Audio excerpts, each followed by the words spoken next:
So, welcome to April.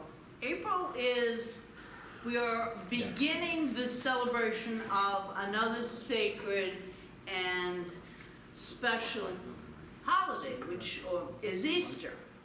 And we're spiritually preparing for that special Sunday, which takes place in 2 weeks. And that includes next week, Palm Sunday, which is our rose ceremony, which we love our rose ceremony. It is so beautiful and touching. So don't miss that next week. This is a time for us to remain connected on a spiritual level, to pause any anxiety and give ourselves a place and a time where we can relax into peace and just be that peace itself within ourselves, because that's what the world experiences, what we within ourselves are cultivating and integrating and transformating. Transformating? Yes, we're transformating. I want to transformate. All right. So this is the time for you to be uplifted and nurtured in that quality of peace and well-being. Divine grace washes over us as we begin to make the connection, a connection with our sacred self, the beautiful, powerful, amazing self with a capital S. We will discover when we make that discovery, we will arrive at the place where we recognize the beauty, the power, and the compassion that is within us, knowing who we really, really are. We are so much more than our human selves and human conditions. We are creators of this experience we call life. We are, what we focus on grows, we know that. So let's focus on love. Let's focus on well-being and peace within ourselves. So we begin this month with Sacred Connections by knowing that indwelling divine self, not just our human self, because there's so much more there than we can ever imagine. And I hope this whole month is going to be about this. And I hope you're ready to make that connection, to really deepen into, really, on a very deep level, how incredible that consciousness of oneness within us truly is. And believe it. Really believe it. There's something that I believe that might be a fact, not a truth, but a fact of our human condition. And that is that many of us are making a deep connection with ourselves, and we're not making it because we're afraid of what we really might find at the very core of our being. And that's an absolute mistaken judgment, really. Because as we look deeper and deeper, the closer we get to knowing that we are divine beings of light. And I don't say that lightly. lightly. I do not say it that way. I say it because I truly believe. I believe this. And yes, I know that everything is a human construct, actually. Even truth is a human construct. But you know what? I went through, okay, this is a human construct, truth, religious science, right? But I then said to myself, how would my life be if I didn't have that construct that I really believe in, that really enriches my life? And I said, I wouldn't want to ever live without those beliefs. So whatever people say, because we had a speaker on one of my classes, he wrote the book, Mel Schwartz, The Possibility Principle. And, you know, he kind of never heard of religious science. Brilliant in quantum physics. Brilliant. But he said there are no laws. That's a human construct.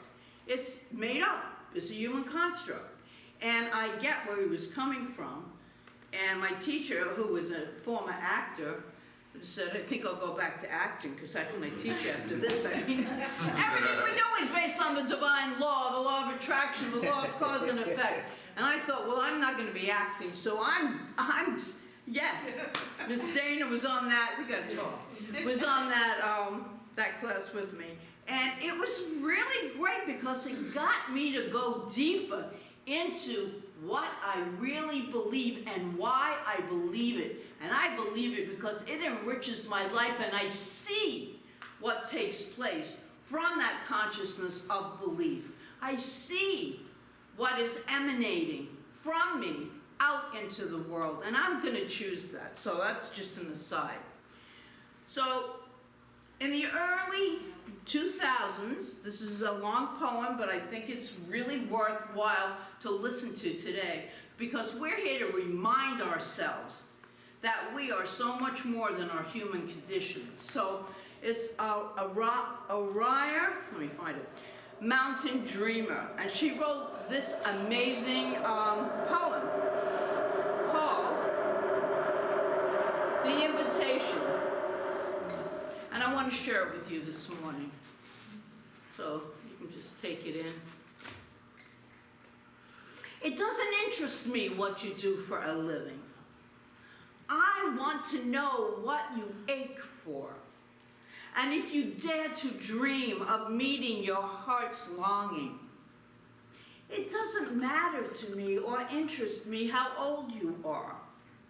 I want to know if you will risk looking like a fool for love, for your dream, for the adventure of being alive. It doesn't interest me what planets are squaring your moon. I want to know if you have touched the center of your own sorrow, if you have been opened by life's betrayals, or if you have become shriveled and closed from further pain. I want to know if you can sit in that pain, mine or your own, without moving or hiding from it. I want to know if you can be with joy, mine and your own, if you can dance with wildness and let the ecstasy fill you to the tips of your fingers and toes without cautioning us to be careful, to be realistic, to remember the limitations of being human. It doesn't interest me if the story you are telling me is true. I want to know if you can disappoint another and be true to yourself, if you can bear the accusation of betrayal and not betray your own soul. I want to know if you can see beauty even when it's not pretty every day, and if you can source your own life from its presence. I want to know if you can live with failure, yours and mine, and still stand on the edge of the lake and shout to the sliver of the full moon. It doesn't interest me to know where you have lived or how much money that you have. I want to know how you can get up after a night of grief and despair, weary and bruised to the bone, and do what needs to be done to feed the children. It doesn't interest me who you know or how you came to be here. I want to know if you will stand in the center of the fire with me and not shrink back. It doesn't interest me where or what or with whom you have studied. I want to know what sustains you from the inside when all else falls away. I want to know if you can be alone with yourself and if you truly like the company you keep in those empty moments. I want to know if you truly like the company you keep in those quiet moments, and if you don't or aren't sure, this month's invitation, this is not part, I finished it. This month's invitation is for you to make that sacred connection on a very deep level and move you to say yes, yes, because that is what this connection with the sacred self will bring to us. Jesus once said, "Love thy neighbor as thyself." The emphasis on that statement is usually love thy neighbor. That is where people stay with that, and it's a very important part of it. But they miss a very key ending part. As thyself. Yes, you love your neighbor as like you love you, because you really can't love your neighbor on a high level if you don't have the love within yourself for you and who you are in this world, on this planet, at this time. Not here by mistake. Jesus was making an assumption with that statement. He made the assumption that we do love ourselves, and so many people don't. And we see it playing out in the world, because if you truly love yourself, you can't act without integrity. You just can't. That's not loving yourself. Loving yourself is kindness, is respect. It's emanating all of those beautiful qualities that I believe are the truth of our true selves. In this thing called you, Ernest Holmes writes, this is on page 84, Jesus spent little time in negative thought. Listen to this. This is good. Only enough to see through it, to reverse the false sense of life with a true realization of the union with God. The glorious figure, like a shaft of light, shot across the bewildered consciousness of man, proving every claim he made, leaving behind him a breath of heaven, fragrant with love. As he identified himself with the source of his being, you must identify yourself with spirit that is with every in you. I tell you, Ernest Holmes was an incredible poet, I think. A lot, especially in his later book, if you really read Holmes, you see the beauty of the truth of what he is speaking about, which is, as I keep saying, but it's true, it's being proved today in science. That's why we're doing metaphysical, quantum metaphysics, to show you how they absolutely blend together as an incredible way to live life. Incredible. I find that lots of times we give lip service to all of these, and it feels good when you're here or in a class, and it feels good. But are we really identifying with it? Are we really living it, embracing it?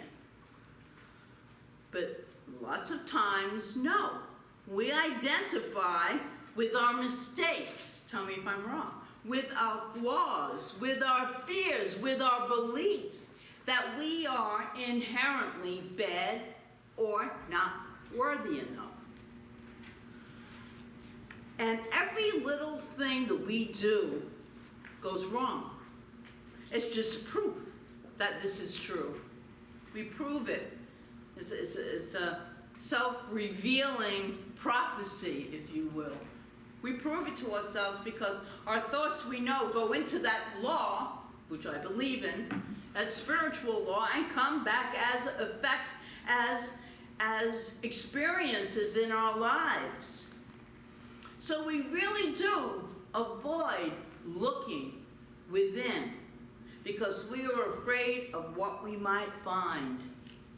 And of course, all of you enlightened beings here know what's within us. We are beautiful divine beings of light. I mean, we know this, so this is really for everybody on the video land who might not have heard this before, who need to hear it again. Or it might be for us individually to hear it. Can we hear it enough? Can we ever hear it enough? I can't hear it enough. And we say in New Thought that we are spiritual beings having a human experience. We don't say we are human beings having a human experience only when we are thinking and feeling and acting spiritually. We are spiritual no matter what. No matter what takes place, we are spiritual beings if we truly believe that. This month's call to step into spirituality that embraces and encompasses the fullness of our humanness, all of it, strengths, weaknesses, and everything in between. Our emotions are valid.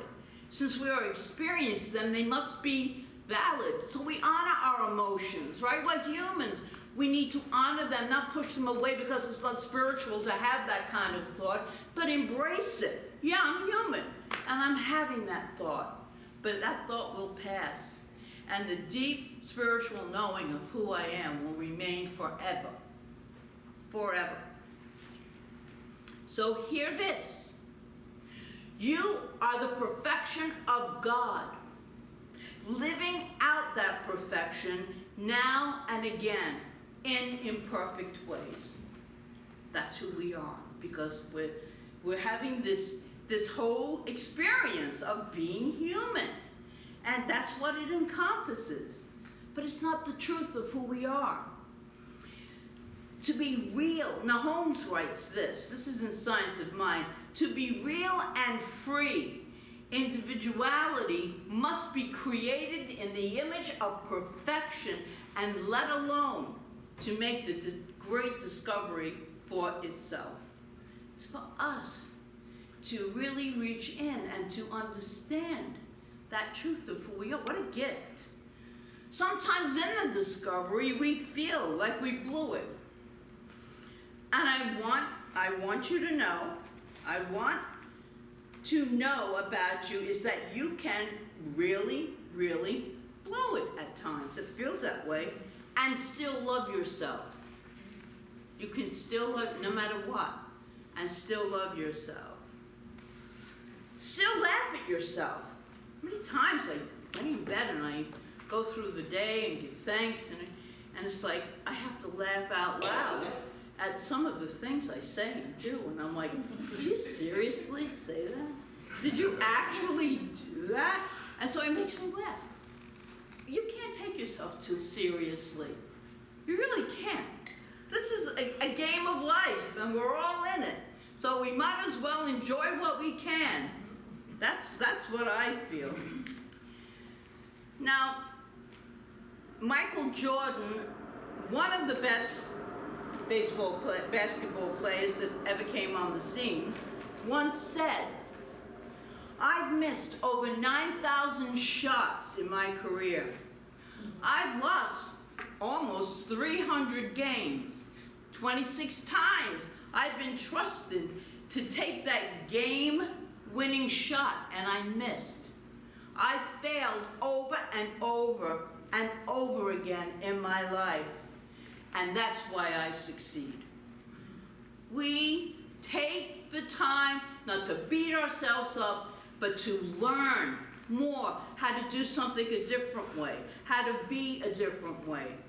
We learn from it. We don't let it knock our self-worth down. No, we don't do that. So my question is, can I blow it and still love myself? I can laugh at my mistakes. I can learn from them. I can rise up again and again and again. If I can, just like Michael Jordan, I will succeed. The question is, can you? Can you love yourself? even though you feel like you blew it. Hafiz, the great Sufi master, in his book, The Gift, wrote a poem called The Vintage Man. I want to read for you. The difference, he says, between a good artist and a great one is the novice will often lay down his tool or brush and then pick up an invisible club on the mind's table and helplessly smash the easel and jade, whereas the vintage man no longer hurts himself or anyone else, keeps on sculpting light. Which one are we? Are we sculpting light, or are we beating ourselves up?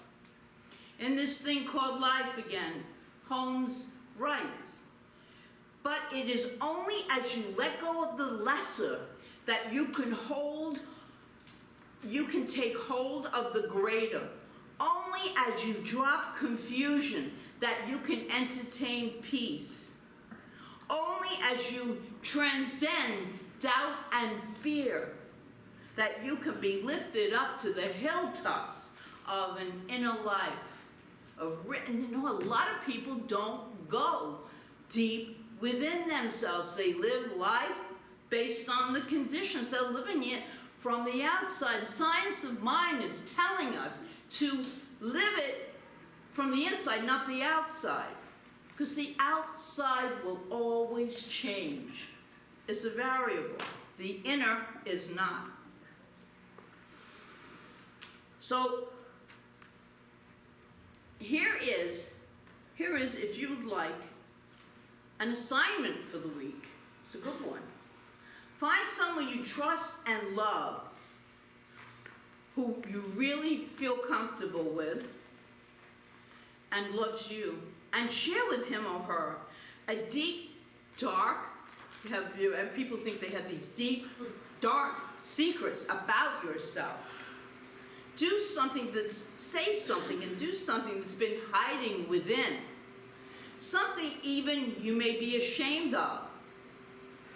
Something that says that you are inherently flawed or bad or stupid. But you get my drift? Tell them. That's why our practitioners are here too. If you don't have anyone, call one of them up and tell them you're doing this assignment. So tell them you want to do this and get it out into the open, and it will in turn release the hold on you. Because when we keep those, what we think, because our mind, our thoughts are telling, not our mind, our thoughts are telling us that, oh my God, this is like, people won't even talk to me again if they knew this deep, dark secret about myself. I know this. That's happened to me. And I've made it so deep and so dark, and I had the other person once telling this deep, dark secret that nobody knows, saying, that's not such a big deal. And I'm like, it's not? And I'm like, no, who cares? And I'm like, I've been dragging this thing around with me. And we do that. We tend to do that. Tell them you want to get it out. You want to let go of that hold. And tell them that their only job is to love you through it. You don't need them to fix you, to tell you it's not so bad, but just to love you, because it's so important. And if someone asks you to be that person for them, consider it a great honor. In this thing called you, Holmes tells us, your search is after something great enough to lose your littleness, and something within you worthy of immortality and eternal expansion. The world has not looked for God where he may be found. Here is the great secret. There is only one God, one mind. This mind is undivided, hence all of it is present everywhere. You no longer need to go in search of it. Rather, live and think from the union which you already have. I cannot say this enough. You are pure consciousness, living in this field of infinite potential. That's who we are. But no one told us that. But it's the truth of, I believe it is the truth of who we are. We are pure love expressing. Even when the world feels like we're in turmoil and chaos, radical change. The one thing that is constant is that we can always choose love. Love is the glue that holds consciousness together. Consciousness is another word for love, okay? Not human love, the great love of the universal truth. When this human experience is finished, we are, I believe, immersed in that love. And we'll say, see, I knew this, I knew this. Well, then whatever you believe, that's what you're going to experience. So I am going to choose to believe that when this human experience is over for me, I'm just re-embraced in the light and love of this infinite consciousness and intelligence. That's my choice to believe it, because if I'm creating, that's what I'm creating then. I don't want to create heaven and hell. I don't like that. Never did. Especially the hell part. Boy, talk about division. You know, it's all, even in this country right now, the issue is about division. It's not about unity. It's not about what our teachings are about.